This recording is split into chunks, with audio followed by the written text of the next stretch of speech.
Hi hello ಎಲ್ರಿಗೂ ನಮಸ್ಕಾರ. ನೀವು ನೋಡ್ತಾ ಇದ್ದೀರಾ ಸೌತ್ ಟಾಕೀಸ್. ವೀಕ್ಷಕರೇ, ಇತ್ತೀಚೆಗೆ ಅಷ್ಟೇ ಬಿಡುಗಡೆ ಆದಂತಹ ರಕ್ಕಸಪುರದೊಳು.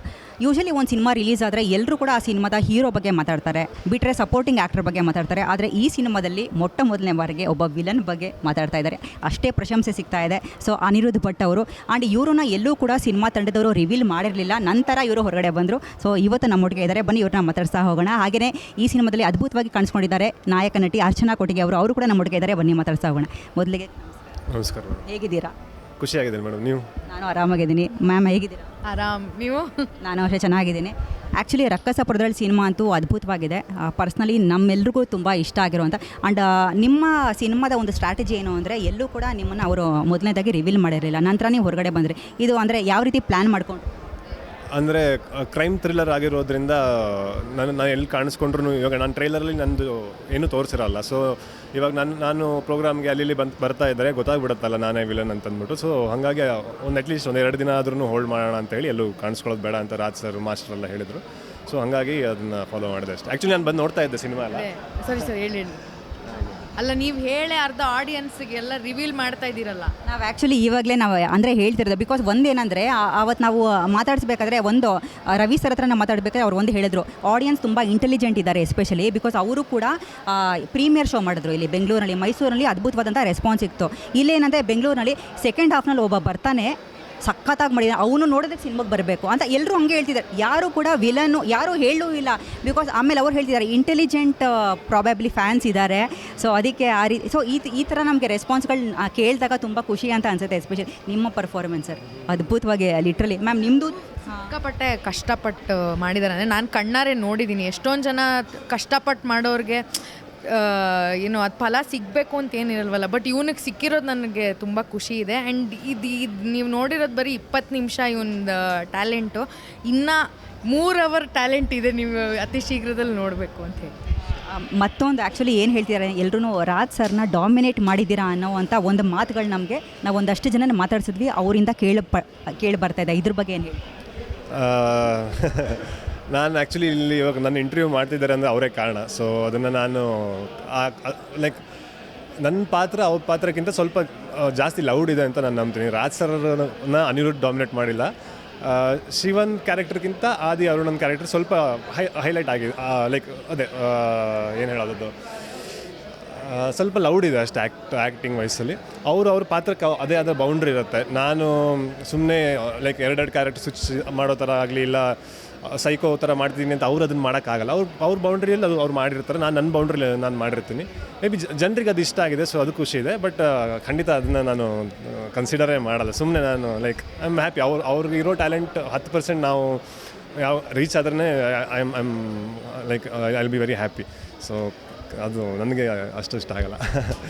ನಿಮ್ದು ಆ್ಯಕ್ಚುಲಿ ಸ್ಕ್ರೀನ್ ಸ್ಪೇಸ್ ಎಸ್ಪೆಷಲಿ ಈ ಸಿನಿಮಾದಲ್ಲಿ ತುಂಬ ಸ್ವಲ್ಪ ಮಟ್ಟಿಗೆ ಜಾಸ್ತಿ ಇದೆ ಅಂತ ನಾನು ಆ್ಯಕ್ಚುಲಿ ಅನ್ಕೋತೀನಿ. ಬಿಕಾಸ್ ಇವಾಗ ರಿಯಲ್ ಎಷ್ಟೊಂದು ಜನ ನಮ್ಮ ಕನ್ನಡದಲ್ಲಿ ನೋಡೋದಾದರೆ ಆ್ಯಕ್ಟ್ರಸ್ಗಳು ತುಂಬ ಟ್ಯಾಲೆಂಟೆಡ್ ಇರ್ತಾರೆ, ಬಟ್ ಅವ್ರಿಗೆ ಸರಿಯಾದಂತಹ ಅವಕಾಶಗಳು ಸಿಗ್ತಾ ಇಲ್ಲ. ಈ ಸಿನಿಮಾದಲ್ಲಿ ಪ್ರಾಬಬ್ಲಿ ಇವಾಗ ಈ ಸಿನಿಮಾ ಆದ ನಂತರ ಆದರೂ ನಿಮಗೆ ಹೆಚ್ಚಿನ ಅವಕಾಶಗಳು ಸಿಗಲಿ ಅನ್ನೋದೇ ನಮ್ಮೊಂದು ಆಶಯ. ನಿಮ್ಗೆ ಹೇಗಿತ್ತು ಪರ್ಸ್ನಲಿ ರಾಜ್ ಸರ್ ಒಟ್ಟಿಗೆ ಆ್ಯಕ್ಟ್ ಮಾಡಿದಂಥ? ಮ್ಯಾಮ್, ನಾನು ಚೇಸ್ ಮಾಡ್ತಾಯಿದ್ದು ಕಂಟೆಂಟ್ ಓರಿಯೆಂಟೆಡ್ ಸಿನಿಮಾನೇ. ಸೊ ಇದು ಸಿಕ್ಕಿದಾಗ ನನಗೆ ಭಾಳ ಖುಷಿ ಆಯಿತು. ಆ್ಯಂಡ್ ಅಫ್ಕೋರ್ಸ್ ಲರ್ನಿಂಗ್ ಎಕ್ಸ್ಪೀರಿಯನ್ಸ್ ಇವನಿಂದ ಮಾಸ್ಟರಿಂದ ಎಲ್ಲ ಕಲ್ತಿದ್ದು ತುಂಬ ಇದೆ. ಎಲ್ಲರೂ ಜನರಲಿ ಹೇಳ್ತಾರೆ ಈ ಸಿನಿಮಾಯಿಂದ ಕಲ್ತಿದ್ದೀನಿ ಅಂತ. ನಾನು ನಿಜವಾಗ್ಲೂ ಕಲ್ತಿದ್ದೀನಿ, ಅದಕ್ಕೆ ಹೇಳ್ತಾ ಇದ್ದೀನಿ. ಆಮೇಲೆ ಮತ್ತೊಂದು ನಾನು ಏನು ಕೇಳಬೇಕು ಅಂದರೆ, ಈ ಮೂವಿ ಯಾವ ಅಂಶ ತುಂಬ ಕನೆಕ್ಟ್ ಆಯಿತು ನಿಮ್ಗೆ? ನನಗೆ ಅಂದರೆ ಒಬ್ಬರನ್ನ ಇಷ್ಟಪಟ್ಟರೆ ಯಾವ ಹಂತಕ್ಕೆ ಹೋಗ್ಬೋದು ಅನ್ನೋದು. ಅಂದರೆ ಇವಾಗ ಜನರಲ್ಲಾಗಿ ನಾವು ಒಬ್ರಿಗೆ ಹೇಳಿ ನೀನು ಕಂಡ್ರೆ ತುಂಬ ಇಷ್ಟ ಅಂತ ನಾವು ಸುಮ್ಮನೆ ಹೇಳ್ತೀವಿ. ಬಟ್ ಅಂದರೆ ಕೇಳಿಸ್ಕೊಳ್ಳೋರ್ಗೆ ಅನ್ಸುತ್ತೆ ಇವ್ರು ನನಗೆ ಇಷ್ಟ ಅಂತಂದ್ರು ಅಂತ. ಬಟ್ ಒಂದೊಂದು ಸಲ ಹೇಳೋರ್ಗೆ ಆ ಡೆಪ್ತಲ್ಲಿ ಇರುತ್ತಲ್ಲ. ನಾಟ್ ನೆಸೆಸರಿಲಿ ನಾನು ನಿಮಗೆ ಬಂದು ಹೇಳ್ತೀನಿ ನಾನು ರಾತ್ರಿ ಎಲ್ಲ ನಿಮ್ಮ ಬಗ್ಗೆ ಯೋಚನೆ ಮಾಡ್ತೀನಿ, ನಾನು ಅವೆಲ್ಲ ಹೇಳಲ್ಲ ಅಲ್ವಾ. ಮೇಲ್ಮೇಲೆ ಮಾತ್ರ ಹೇಳ್ತೀನಿ. ಬಟ್ ಡೆಪ್ತ್ ಹಂಗೆ ಇರಬಹುದು ಅನ್ನೋದು ನಾನು ಸರಿಯಾಗಿ ಹೇಳ್ತಾ ಇಲ್ಲ. ಬಟ್ ನಿಮ್ಗೆ ಅರ್ಥ ಆದರೆ ಸಂತೋಷ. ಸರ್, ನಿಮಗೆ ಯಾವ ಒಂದು ಅಂದರೆ ಈ ಓವರಾಲ್ ಮೂವಿನಲ್ಲಿ ಯಾವ ಒಂದು ಎಲಿಮೆಂಟ್ ತುಂಬ ಕನೆಕ್ಟ್ ಆಯಿತು ನಿಮಗೆ? ನನಗೆ ಚಿಕ್ಕ ಹುಡುಗಿದು ಇಮೋಷನ್ ತುಂಬ ಇಷ್ಟ ಆಯಿತು. ಅವಳ ಆ್ಯಕ್ಟಿಂಗ್ ಮತ್ತು ಆ ಇಮೋಷನ್ ಚೆನ್ನಾಗಿ ವರ್ಕ್ ಆಯಿತು. ಸುಮಾರು ವಿಷಯಗಳಿದೆ, ಮೂಢನಂಬಿಕೆ ಬಗ್ಗೆ ಒಂದು ಹೇಳಿರೋದಾಗಲಿ, ಆಮೇಲೆ ಅಣ್ಣ ತಮ್ಮಂದೊಂದು ನನಗೆ ಪರ್ಸ್ನಲ್ ಲೈಕ್ ಆ ಕ್ಯಾರೆಕ್ಟರ್ಸ್ ತುಂಬ ಪರ್ಸ್ನಲ್ ನನಗೆ. ಸೊ ನಾನು ತುಂಬ ಫೀಲ್ ಆಗುತ್ತೆ ಅವರಿಬ್ಬರನ್ನ ನೋಡಿದಾಗ. ಆ್ಯಂಡ್ ಓವರಾಲ್ ಸಿನಿಮಾ ಒಳ್ಳೆ ಎಕ್ಸ್ಪೀರಿಯನ್ಸ್ ಕೊಡುತ್ತೆ ಮ್ಯಾಮ್. ನಾನಿದ್ದೀನಿ ಅಂತಲ್ಲ, generally like when I watch it it's very good film ಅಂತ ಅನಿಸ್ತದೆ. ಸರ್ ಇವಾಗ ಪರ್ಸ್ನಲಿ ಇವಾಗ ನಿಮ್ಮಿಬ್ಬರಿಗೂ ಕೇಳಬೇಕಾದಂಥ ಪ್ರಶ್ನೆ ಏನಂದರೆ, ಇವಾಗ ನೀವು ಮ್ಯಾಕ್ಸ್ನಲ್ಲಿ ಮಾಡಿದ್ದೀರಾ, ಬಟ್ ಇಷ್ಟು ಟ್ಯಾಲೆಂಟ್ ಇದ್ದರೂ ಕೂಡ ಒಂದಷ್ಟು ಟೈಮೇ ತೊಗೊಳ್ತು ಅಂತ ಅನಿಸುತ್ತೆ ಎಲ್ಲೋ ಒಂದು. ಇವಾಗ ನಿಮ್ಮ ಪಾತ್ರದ ಬಗ್ಗೆ ಜನ ಮಾತಾಡ್ತಾ ಇದ್ದಾರೆ, ನಿಮ್ಮನ್ನು ಗುರುತಿಸ್ತಾ ಇದ್ದಾರೆ, ಆ್ಯಂಡ್ ಉಪ್ಪಿ ಸರ್ ಕೂಡ ನಿಮ್ಮನ್ನು ಹೊಗಳಿದ್ರು, ಸಾಕಷ್ಟು ಜನ ನಿಮ್ಮನ್ನು ಹೊಗಳ್ತಾ ಇದ್ದಾರೆ. ಅಂದರೆ ಫಾರ್ ಎಕ್ಸಾಂಪಲ್ ಒಂದು ರಿಯಲ್ ಟ್ಯಾಲೆಂಟ್ ಇರೋರಿಗೆ ತುಂಬ ಕಾಯಬೇಕಾ ಏನು? ಅಂದರೆ ನಿಮ್ಮ ಒಪಿನಿಯನ್ ನಮ್ಮ ಇಂಡಸ್ಟ್ರಿ ಬಗ್ಗೆ, ಆಪರ್ಚುನಿಟೀಸ್ಗಳ ಬಗ್ಗೆ ಆಗಿರ್ಬೋದು, ನೀವಿಬ್ಬರು ಏನು ಹೇಳಿ? ನನಗೆ ನಮ್ಮ ಇಂಡಸ್ಟ್ರಿ ಬಗ್ಗೆ ಯಾವತ್ತೂ ಪಾಸಿಟಿವ್ ಒಪಿನಿಯನ್ನೇ ಇರುತ್ತೆ. ಲೈಕ್ ನಾನು ಯಾವ ಮಾತನ್ನು ನಂಬಲ್ಲ. ಅಂದರೆ ಹೊಸೊಬ್ರಿಗೆ ಕಷ್ಟ ಇದೆ, ಇಂಡಸ್ಟ್ರಿಯಲ್ಲಿ ಏನು ಬಿಸ್ನೆಸ್ ಇಲ್ಲ, ಅದನ್ನು ನಾನು ನಂಬಲ್ಲ. ಅದು ಖಂಡಿತ ಒಂದು ಒಳ್ಳೊಳ್ಳೆ ಸಿನಿಮಾಗಳು ಬಂದಾಗ ಚೇಂಜ್ ಆಗುತ್ತೆ ಅಂತ ನಂಬೋದು ನಾನು. ಆ್ಯಂಡ್ ಟ್ಯಾಲೆಂಟ್ಸ್ ನಂತರ ಆ್ಯಕ್ಟ್ ಮಾಡೋರು, ನನಗಿಂತ ಚೆನ್ನಾಗಿ ಆ್ಯಕ್ಟ್ ಮಾಡೋರು ತುಂಬ ಜನರು ನನಗೆ ಗೊತ್ತು. ಸೊ ಅವರೆಲ್ಲ ರೆಡಿ ಇದ್ದಾರೆ. ಒಂದು ಈ ಥರದೊಂದು ಚಾನ್ಸ್ ಸಿಕ್ಕರೆ ಎಲ್ಲರೂ ಬರ್ತಾರೆ. ಸೊ ನಾನು ನೋಡಿರೋ ರೈಟರ್ಸ್ ಆಗಿರ್ಬೋದು, ತುಂಬ ಟ್ಯಾಲೆಂಟೆಡ್ ರೈಟರ್ಸ್ ಇದ್ದಾರೆ, ಇಲ್ಲೇ ಒಬ್ಬ ಬಂದಿದ್ದಾನೆ ಕೂಡ. ಸೊ ಲೈಕ್ ಅವರೆಲ್ಲ ಒಂದು ಆಪರ್ಚುನಿಟಿ ಸಿಕ್ಕಿದ್ರೆ ಅವರು they will make very good films. And ಅದೇ ಅವ್ರು ಅಂಥ ಸರ್ಕಲಲ್ಲಿ ಇರೋದ್ರಿಂದ ನಾನು ತುಂಬ ಪಾಸಿಟಿವ್ ಆಗಿದ್ದೀನಿ. ಆ್ಯಂಡ್ ನಾನು ಐ ಆಮ್ ವೆರಿ ಶ್ಯೂರ್ ಮುಂದೆ ಖಂಡಿತ ಒಂದು ಒಳ್ಳೆ ಚೇಂಜ್ ಆಗುತ್ತೆ. ಆ್ಯಂಡ್ ಯಾ ಅದು ಆ್ಯಂಡ್ ವೆಯ್ಟ್ ಅಂತ ಅನಿಸಲ್ಲ ಮ್ಯಾಮ್. ಅಂದರೆ ನಾವು ಖಂಡಿತ ಅನಿಸಲ್ಲ ನನಗೆ. ನಾನು ಇವಾಗ ಹೇಳ್ತೀನಿ, ಈ ಸಿನಿಮಾ ಆದಮೇಲೂ ನಾನು ತುಂಬ ಕೇರ್ಫುಲ್ಲಾಗಿ ಸಿನಿಮಾ ಮಾಡ್ತೀನಿ. ನಾನು ಯಾವುದೂ ಲೈಕ್ 2 ವರ್ಷ ನಂಗೆ ಸುಮ್ಮನೆ ಇದ್ರೂ ಏನು ತೊಂದರೆ ಇಲ್ಲ. 9 ವರ್ಷ ಕಾದಿದ್ದೀನಿ ಅಂತಂದ್ಬಿಟ್ಟು ಇವಾಗ ಸಿಕ್ತು ಅಂತ ಹೇಳಿ ಬರೋದನ್ನೆಲ್ಲ ಒಪ್ಕೊಂಡು ಒಳ್ಳೆ ಬಿಲ್ಡಪ್ ಇದೆ, ಒಳ್ಳೆ ಫೇಮಸ್ ಆಗ್ತೀನಿ ಅಂತಂತಂದ್ರೆ ನಾನು ಮಾಡಲ್ಲ. ನಾನು ಅಂಥದ್ದೆಲ್ಲ ಮಾಡೋಕ್ಕೆ ಹೋಗಲ್ಲ.